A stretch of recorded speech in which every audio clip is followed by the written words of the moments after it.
রাসূলুল্লাহ সাল্লাল্লাহু আলাইহি সাল্লাম বলেন, ওয়ারদ বিমা কাসামাল্লাহু লাকা তাকুন আগনান নাস। আল্লাহ তোমার জন্য যা ফয়সালা করেছেন এতে তুমি খুশি থাকো, মানুষের মধ্যে সবচাইতে স্বনির্ভর বান্দা হয়ে যাবা, সবচাইতে ধনী মানুষ হয়ে যাবে। আল্লাহ যা ফয়সালা করেছেন এটা মেনে নাও, তুমি সবচেয়ে ধনী মানুষ হয়ে যাবে। ইত্তাকিল মাহারিমা তাকুন আবাদান নাস। হারাম থেকে বাঁচো, মানুষের মধ্যে সবচাইতে শ্রেষ্ঠ আবেদ হয়ে যাবা। কারণ হারাম থেকে বাঁচা বড় কঠিন, বড় মুশকিল। আর কেউ যদি এই মুশকিল কাজটা করতে পারে, আল্লাহর খাতায় সে শ্রেষ্ঠ আবেদ হিসাবে জন্ম দেবে। সূরা নিসার 131 নম্বর আয়াতে আল্লাহ বলেন, ইন তাজতানিবু কাবাইরা মা তুনহাউনা আন নুকাফির আনকুম সাইয়্যাতিকুম ওয়া নুদখিলকুম মুদখালান কারীমা। যদি তোমরা কবিরা গুনাহ থেকে বাঁচো, আমি আল্লাহ তোমাদের সগীরা গুনাহগুলো মাফ করে দেব। মৃত্যুর পর সম্মানের জায়গা জান্নাতে তোমাদেরকে প্রবেশ করাবো। এ হলো 3 নাম্বার কথা। কবিরা গুনাহ থেকে যদি বাঁচতে পারি, আমাদের সগীরা গুনাহ আল্লাহ মাফ করে দিবেন। আল্লাহ আমাদের সকলকে প্রতিনিয়ত কবিরা গুনাহগুলা থেকে বেঁচে থাকার তৌফিক দান করেন। 4 নাম্বার কথা, হারাম কাজ, নিষিদ্ধ কাজ থেকে যারা বাঁচতে পারে, আমাদের দুইজনের মধ্যে একজন নফল ইবাদত বেশি করে, পাশাপাশি তিনি হারাম কাজও করে। আরেকজন নফল ইবাদত কম করে, কিন্তু তিনি হারাম কাজ করে না, নিষিদ্ধ কোনো কাজ করে না, কথা বলে না। এই হারাম থেকে যে বেঁচে থাকে, রাসূলুল্লাহ সাল্লাল্লাহু আলাইহি সাল্লাম বলেন, এই ব্যক্তি মানুষের মধ্যে আল্লাহর কাছে সবচাইতে শ্রেষ্ঠ আবেদ হিসাবে গণ্য হয়ে যাচ্ছে। তিরমিজির হাদিস 2305 নম্বর হাদিস।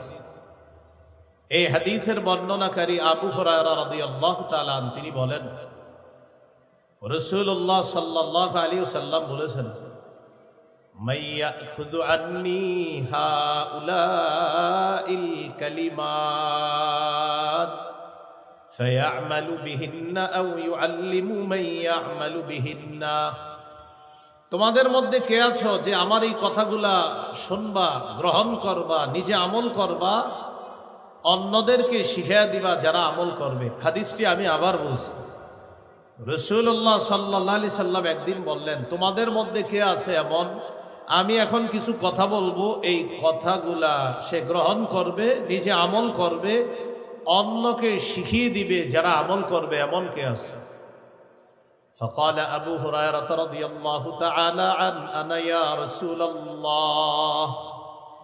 আবু হুরায়রা রাদিয়াল্লাহু তাআলা আনহু বললেন, হুজুর আমি আছি, আমি আপনার কথা শুনব, গ্রহণ করব, নিজে আমল করব, অন্যদেরকে শিখিয়ে দিব তারা যেন আমল করে।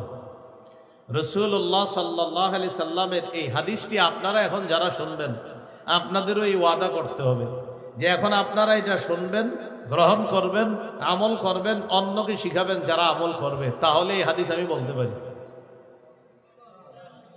কারণ এই হাদিস বলার আগে শর্ত হলো এটা যে শ্রোতা ওয়াদা করবে যে আমি সবগুলা শুনবো, শোনার পর নিজে আমল করব, অন্যকে শিখাবো তারা যেন আমল করবে। তাহলে আমরা ইনশাল্লাহ আশাবাদী আমরা আমল করব। তো কোন সাহাবী রাজি হয়ে গেলেন কথা গ্রহণ করার জন্য? আবু হুরায়রা রাদিয়াল্লাহু। রাসূলুল্লাহ সাল্লাল্লাহু আলাইহি সাল্লামের এক আজীব ছাত্র আবু হুরায়রা রাদিয়াল্লাহু তাআলা মাত্র 3 বছর আল্লাহ রাসূল সাল্লাল্লাহু আলাইহি সাল্লামকে পেয়েছেন। এই 3 বছরে আল্লাহ রাসূলের এত বেশি সোহবত লাভ করেছেন, সান্নিধ্য লাভ করেছেন। 3 বছর ছাত্র হিসাবে আল্লাহ রাসূলের ছাত্রদের মধ্যে শ্রেষ্ঠ ছাত্রদের একজনের মর্যাদা তিনি লাভ করেছেন। কয় বছর মাত্র? তাহলে ওনার চেয়ে বড় বড় কত সাহাবী আরো কত বছর নবীজির পেয়েছেন, তিনি 3 বছর আল্লাহ রাসূলের ছাত্র ছিলেন। শুরুর দিকে তার মেধা অতটা শার্প ছিল না। আবু হুরায়রা রাদিয়াল্লাহু তাআলা আনহু এই হাদিসটা বলার পরে আপনাদেরকে ওইটা শোনাইতেছি যেটাতে নবী বলছে কে আছে আমার কথা গ্রহণ করবে, এটা শোনাইতেছি। এর আগে আরেকটা হাদিস শোনাই, বুখারীর বর্ণনা 119 নম্বর হাদিস। আবু হুরায়রা রাদিয়াল্লাহু তাআলা একদিন রাসূলুল্লাহ সাল্লাল্লাহু আলাইহি সাল্লামকে বললেন, সামি'তু মিনকা হাদিসান কাসীরা ফাআনসা। হুজুর, আমি আপনার কাছ থেকে অনেক হাদিস শুনি, কিন্তু হাদিসগুলো আমি ভুলে যাই। فقال رسول الله صلى الله عليه وسلم ابسط رداءك। রাসূলুল্লাহ সাল্লাল্লাহু আলাইহি সাল্লাম বললেন, তুমি তোমার চাদরটা বিছিয়ে দাও।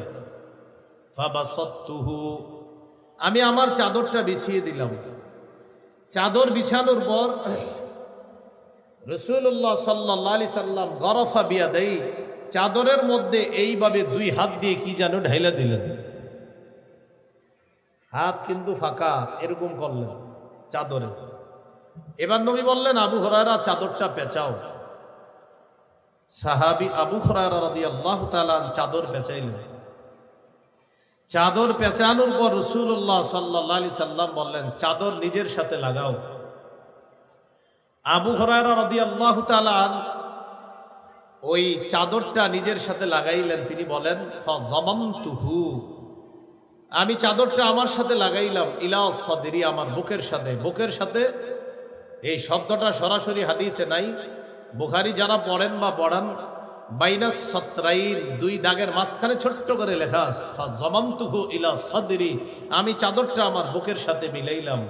ফামা নাসিতু শাইআন বা'দা, চাদর বুকের সাথে মিলানোর পর আমি যা শুনি আমার জীবনে আর কখনো ভুলি না, আমি সব মুখস্থ রাখি।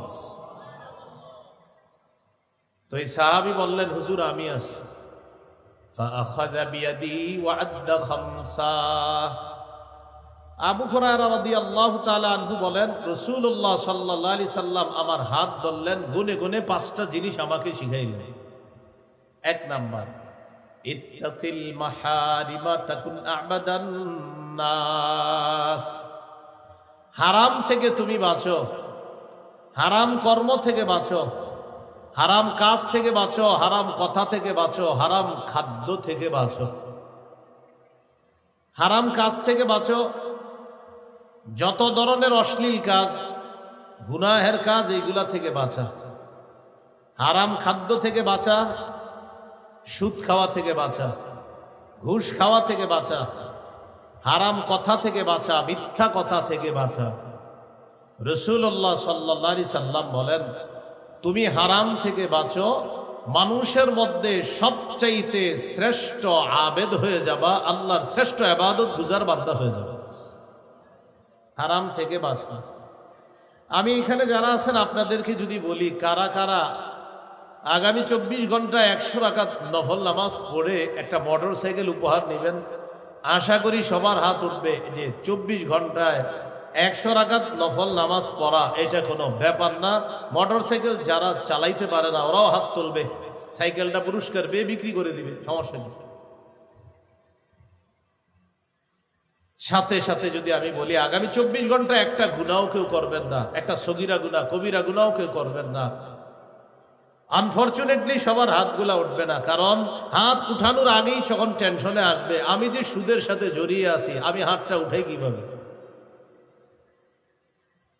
আরেকজন হাত উঠানোর আগে চিন্তা আসবে, আগামীকালই তো অমুকের সাথে জমি ব্যাপারে একটা লেনদেন করবো, সেখানে আমি একটা ধান্দামি করে 2-4 লাখ টাকা খামু, এটা তো আগামীকালই করবো, তো আমি কেমনে হাত তুলবো।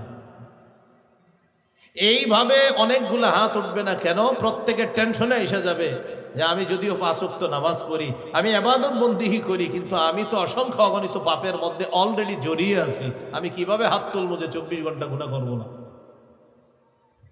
তাহলে 24 ঘন্টা নফল ইবাদত কেউ করবে, হাজারো মানুষের হাত উঠে যাবে। আর যদি বলেন 24 ঘন্টা গুনাহমুক্ত থাকতে হবে, তাহলে দেখবেন অসংখ্য অগণিত হাত উঠতে কষ্ট হচ্ছে, কারণ এই লোক সুদ খায়, এই লোক ঘুষ খায়, এই লোক অন্যায়ের মধ্যে জড়িয়ে আছে। কিভাবে হাতটা উঠাবে?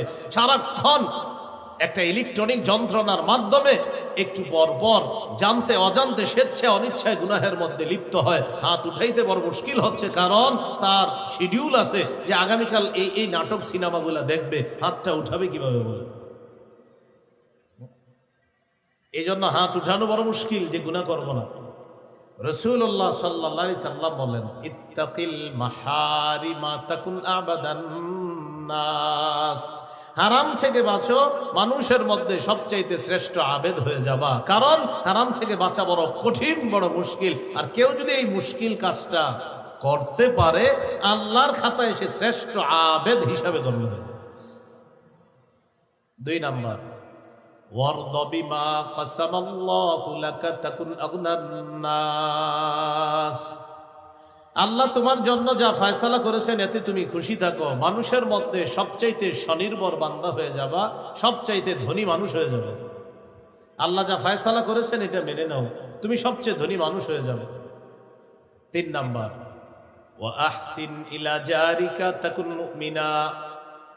তুমি প্রতিবেশীর সাথে উত্তম আচরণ করো, খাঁটি মুমিন হয়ে যাবা। আমি গাড়ি থেকে নামার পর এখানে যারা যারা আমার দেখছে সবাই মোটামুটি সালাম দিচ্ছে, অনেকে এখান থেকে উঠাও সালাম দিছে, অনেক মুরব্বীরা। কিন্তু এখানে অনেকে আছেন যারা গত 10 বছর আপনার প্রতিবেশীরই সালাম দেন নাই। হুজুরে আসছে, হুজুরে সবাই সালাম দিতেছে, প্রতিবেশীকে 10 বছর 5 বছর হয়ে গেছে সালাম দেন। এর কি সালাম দেবো, এত আমগো পাশের ঘরের আব্দুর রহিম, আমাদের পাশের ঘরেই থাকে ইউসুফ মিয়া, এর কি সালাম দেবো আব্দুর রহিম ভাই, ওটা তো আমগের, আমার ভাতিজা লাগে, আপনি ভাতিজা সালাম দিবেন না? আহা, তো আমার ঘরের পাশেই থাকে, তো সালাম দিছেন, আমার ভাতিজা তো সালাম দেন। অথচ রাসূলুল্লাহ সাল্লাল্লাহু আলাইহি সাল্লাম বলেন, প্রতিবেশীর হক আদায় করো, প্রতিনিয়ত সালামের মাধ্যমে হলেও প্রতিবেশীর হক আদায় করো। রাসূলুল্লাহ সাল্লাল্লাহু আলাইহি ওয়াসাল্লাম প্রতিবেশীর ব্যাপারে বলেন, জিবরিল আমিন আমাকে প্রতিবেশীর ব্যাপারে এত বেশি ওয়াজ করছে, নসিহত করছে, হাত্তা জরান্তু আন্নাহু সাইওয়ারিসুহু, আমি চিন্তিত হয়ে গেলাম, না জানি কখন জিবরিল আমিন এসে বলে পড়ে আমাকে এই কথা বলে ফেলে যে এখন থেকে প্রতিবেশীকে মিরাজ দিতে হবে। এটা বলে নাই, বাকি আমি টেনশনে পড়ে গেলাম, না জানি জিবরিল আমিন এসে আমাকে এটা বলে ফেলে যে প্রতিবেশীকে মিরাজ দিতে হবে। এত বেশি প্রতিবেশীর কথা আমাকে জিবরিল আমিন বলছে। এই জন্য রাসূলুল্লাহ সাল্লাল্লাহু আলাইহি সাল্লাম বলেন, গোস্ত যখন রান্না করো ঝোল বাড়ায় রান্না করো। কেন?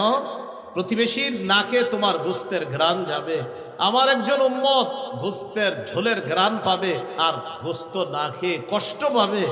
আমি নবী তো এটা সহ্য করতে পারি না, ঝোলটা একটু বাড়ায় দাও। গোস্ত যদি না পাঠাইতে পারো অন্তত ঝোল পাঠায়া দিও, যেন ঝোল দিয়ে ভিজিয়ে ভাত রুটিটা খাইতে পারে, তুমি ঝোল পাঠায়া দিও। আর যদি বলো পাঠাবা না, তাহলে এমনভাবে তুমি ইলিশ মাছ আর গরুর গোস্ত রান্না করো যেন ঘ্রাণ বাহিরে না যায়, লুকিয়ে লুকিয়ে খাও। তো আমার উম্মত তোমার ঘ্রাণ নিবে আর সে খাবে না, এটা তো আমি তোমাকে বলতে পারি না। তুমি ঝোল বাড়াও, আমার উম্মতকে কষ্ট দিও না। আব্দুল্লাহ ইবনে ওমর রাদিয়াল্লাহু তাআলা আনহুমার বর্ণনা দেখেন, কেউ যদি ফল কিনে ঘরে আসে, প্রতিবেশীর বাচ্চা ফলটা দেখছে, আপনি বাসায় আসার পর ফল কেটে আপনার বাচ্চার হাতে ফলটার একটা টুকরা দিয়ে দিলেন, বাচ্চা ফল নিয়ে বাইরে গেছে দৌড়ায় দৌড়ে। সাধারণত বাচ্চাদের হাতে ফল টল কিছু দিলে দৌড়ায় বাইরে চলে যায়। আরেকজনের বাচ্চা আপনার বাচ্চার হাতে ফল দেখা কষ্ট পায়, ওর বাবা ফল আনছে, আমার আব্বা আনে নাই। আল্লাহ রসুল এটা বরদাস্ত করে না। আমার কোন উম্মতের শিশু সন্তান তোমার শিশু সন্তানের হাতে ফল দেখে না খেয়ে কষ্ট পাবে, এটা তো আমি নবী তোমাকে অনুমতি দিতে পারি না। হয়তো ফল লুকিয়ে লুকিয়ে খাও, আর যদি অন্যদেরকে দেখায় তুমি ফল ঘরে নাও, ফল প্রতিবেশীর জন্য পাঠাও। তাই তরমুজটা কিনে যখন ঘরে নিবেন, হয়তো কালো ব্যাগ দিয়ে নেন যেন কেউ না দেখে, আর যদি দেখায় নেন তাহলে পাঠায় দেন। এই জন্য রাসূলুল্লাহ সাল্লাল্লাহু আলাইহি সাল্লাম বলেন, আহসিন ইলা জারিকা তাকুন মুমিনা, প্রতিবেশীর সাথে উত্তম আচরণ করো, খাঁটি মুমিন হয়ে যাও। এ হলো 3 নাম্বার। এই যে বিল্ডিং বানাই আমরা, বিল্ডিং, এক হাদিসের মধ্যে আসছে বিল্ডিং যারা বানাবে, পাশের প্রতিবেশী যে আছে তার কাছে একটু বলে নিবে, ভাইজান আমি একটু বড় অট্টালিকা বানাবো, 2-3-4 তলা হবে, এটা আমি বানাবো, আপনি একটু মহব্বতের সাথে একটু খুশি থাকেন, আমি যে বিল্ডিংটা বানাবো। উনি বলবে আপনার জায়গায় আপনি বিল্ডিং বানাবেন, এতে আমার কি? তখন বলে দিবেন, হাদিসে আসছে আমার বিল্ডিংয়ে আপনার বাতাস বন্ধ হবে, আল্লাহ রসুলের কোন উম্মতের বাতাস বন্ধ হবে, এটা নবী নিষেধ করছেন, এই জন্য আপনার কাছে বলে দিলেন। প্রতিবেশীর হক আদায় করা, এটা 3 নাম্বার। 4 নাম্বার, وَأَحِبَّ لِلنَّاسِ مَا تُحِبُّ لِنَفْسِكَ تَكُنْ مُسْلِمًا, তুমি মানুষের জন্য সেটাই পছন্দ করো যা নিজের জন্য পছন্দ করো, খাঁটি মুসলমান হয়ে যাবে। তুমি নিজের জন্য যা পছন্দ করো, মানুষের জন্য তা পছন্দ করো, খাঁটি মুসলমান হয়ে যাবে। আপনি রাস্তা দিয়ে হাঁটতেছেন, হাঁটতে হাঁটতে হঠাৎ একটা কলার সিল্কে আপনার পায়ে লাগলো, আপনি পিছলে পড়ে গেলেন, উপরে তাকায়া দেখেন একটা জানালা খোলা। আপনার মাথায় আসলো নিশ্চিত এই জানালা থেকে কেউ কলা খেয়ে সিল্কাটা রাস্তায় ফেলেছে। আচ্ছা, এমনও তো হতে পারে কোনো পথচারী কলা খাইতে খাইতে এখানে ফেলে দিছে। আপনি সন্দেহ করলেন এই বাড়িওয়ালাকে, সন্দেহ করার পর কলার সিলকাটা বাড়ির দরজায় নিয়ে রেখে দিলেন। কেন? এই বাসার কয়েকজন এটার মধ্যে পিছল খাক, তারপর বুঝুক যে কলার সিলকার মধ্যে পিছলে পড়ে যাওয়াটা কতটা কষ্টকর। আল্লাহ রসুলের হাদিস দ্বারা বোঝা যায় আপনি মুসলমানের পরিচয় দিলেন না এই কাজটা করে। পায়ের মধ্যে ইটের টুকরা লাগছে, ছাদে তাকায় দেখে এক বাসায় কাজ হইতেছে, টেনশন, এই বাসার থেকে ইটের টুকরাটা পড়ছে। আচ্ছা, আমার পায়ে পড়ছে না, এখন ইটের টুকরা সুন্দর মতো নিয়ে দরজায় রেখে দিচ্ছে যেন ওই বাড়ির মানুষগুলার পায়ের মধ্যে ইটের টুকরা বিদ্ধ হয়ে তারা কষ্ট পায়। অথচ রাসূলুল্লাহ সাল্লাল্লাহু আলাইহি সাল্লাম বলেন, সহিহ বুখারীর বর্ণনা, কোন মুসলমান রাস্তা থেকে কষ্টদায়ক বস্তু যদি এই নিয়তে সরিয়ে দেয়, আমার কোন মুসলমান ভাই বোন যেন কষ্ট না পায়, গফারাল্লাহু লাহু মা তাকদ্দামা মিন যামবি, আল্লাহ তার আগের সব গুনাহ মাফ করে দেন। তো 4 নাম্বার, ওয়া আহিব্বা লিন-নাস মা তুহিব্বু লিনাফসিকা তাকুন মুসলিমা। নিজের জন্য যা পছন্দ করো, মানুষের জন্য সেটা পছন্দ করবা, খাঁটি মুসলমান হয়ে যাবা। 5 নাম্বার, ওয়ালা তুকসিরিদ দিহকা ফাইন্না কাসরাতাদ দিহকি তুমিতুল কলবা। বেশি হাসবা না, বেশি হাসি অন্তরকে মৃত বানিয়ে দেয়। আমি 5টা আবার বলি আপনাদেরকে। 1 নাম্বার, হারাম থেকে বাঁচো, শ্রেষ্ঠ আবেদ হয়ে যাবা।